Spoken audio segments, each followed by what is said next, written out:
I wait some more. Finally, I go to sleep. The next morning, I wake up and, cringing, approach the computer. Now more comfortable protesting more on Facebook, it's still difficult to be the target of so many angry messages. Approaching the computer, I'm surprised at what I see. Michael, who I have not spoken to since nursery school, has posted a message.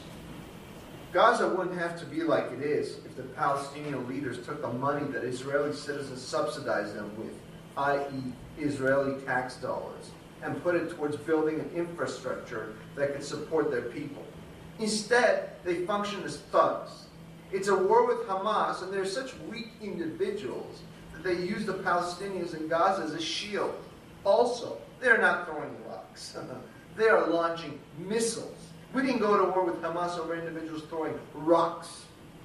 Did he just wake up and post this, or had he seen my message the night before, slept on it, and posted these few select words after careful meditation? I didn't have time to respond, but as I was away from the computer that day, the conversation with Michael grew.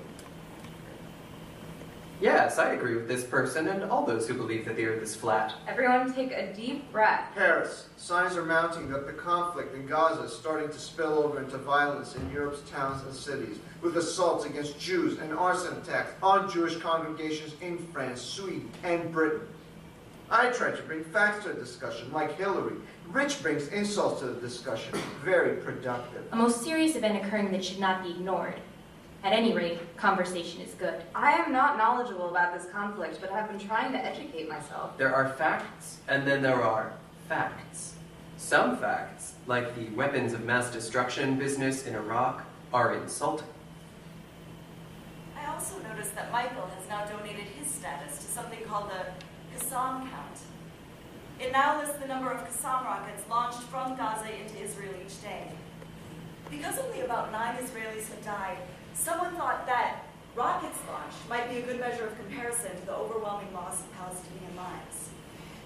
Did they see one rocket as equivalent to one life, I wonder? 300 rockets launched, so 300 people needed to die? Or was it 3,000 rockets launched in exchange for 300 lives? I clicked between Rachel and Michael's profiles. Rachel reports, in 18 days, 930 Palestinians killed. Michael reports that 7 rockets and 2 mortars hit Israel. Rachel reports. Michael reports. I also noticed that Hassan has donated his status to end the siege on Gaza, and numbers now appear in place of his range. Hassan reports, in 7